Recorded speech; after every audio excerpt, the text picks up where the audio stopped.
Right, so this next tonal technique that we are going to use is a very tricky one. First of all we're going to do is just map out where the mountains are, and we're just going to be very sketchy and very light with this because we do not want it to show through the ink that we're going to use. So very delicate, just looking at the shapes.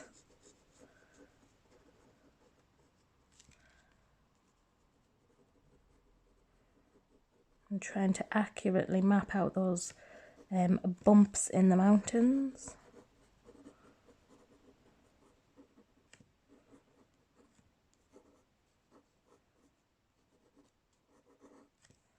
There we go. So this technique is called ink and water, or fine liner and water. And what we're going to do, we're going to start off with the darkest section.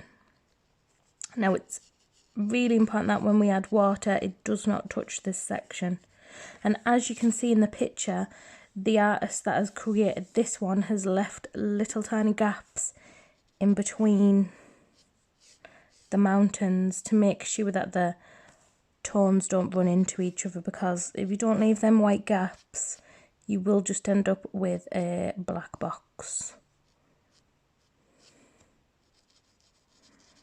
So I'm being very delicate with a fine liner because it's nothing to do with pressure, it's about layering when you use a fine liner. So nice and delicate. And I'm just shading that entire mountain there because it is very dark. If something is closer to you perspective wise in art, it is darker.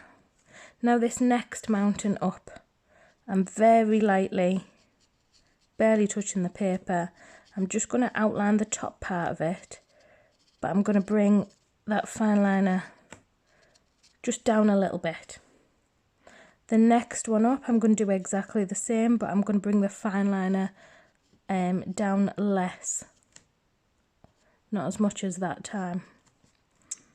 And then this one here, I might just do like a little dot across the top of it, and that's it. So once you've got to this point, you can start to add water. So I'm using a very small brush and the tiniest amount of water. So there's my pot, it's got a tiny amount of water in and it's a very small brush.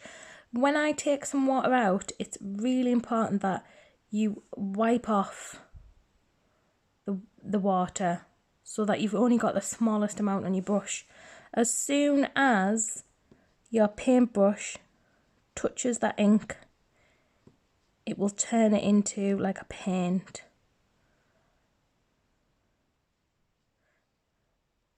And it is pure black, so we've got to be careful now.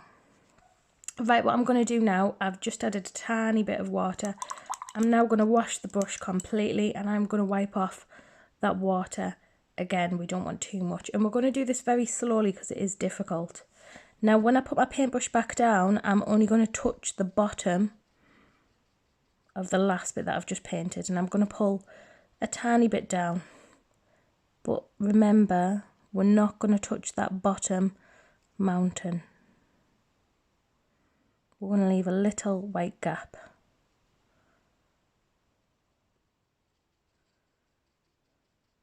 Just like that. I'm going to wash the brush again, wiping off that excess, and then I'm going to start working down from the last bit that I did.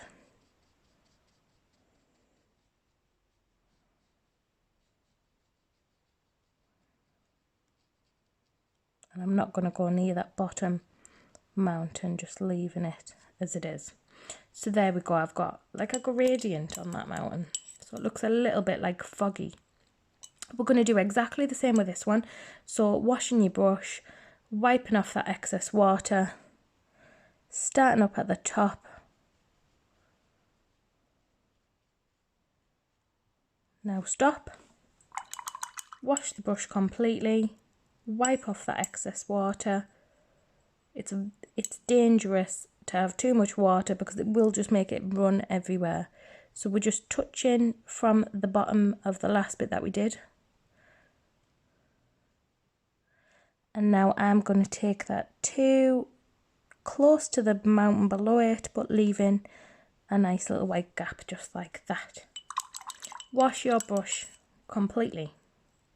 Tap off the excess and do the same with the mountain behind it. Because we added less pen, we've got less ink, so we will have less tone. Now this is a really nice technique for those of you that have control with painting.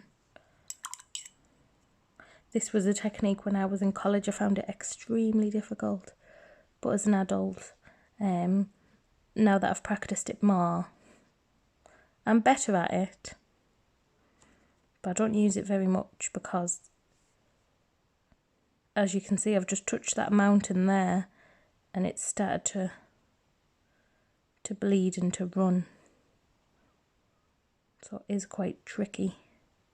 And I'm just going to use, I'm glad I made a mistake because otherwise you wouldn't have known why we left the white gaps. I'm just going to use, you can use a tissue or a cotton bud just to soak that up.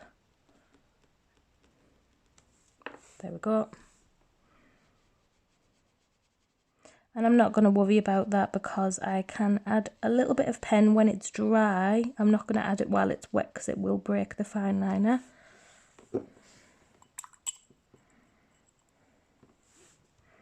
I'm going to finish painting across the top.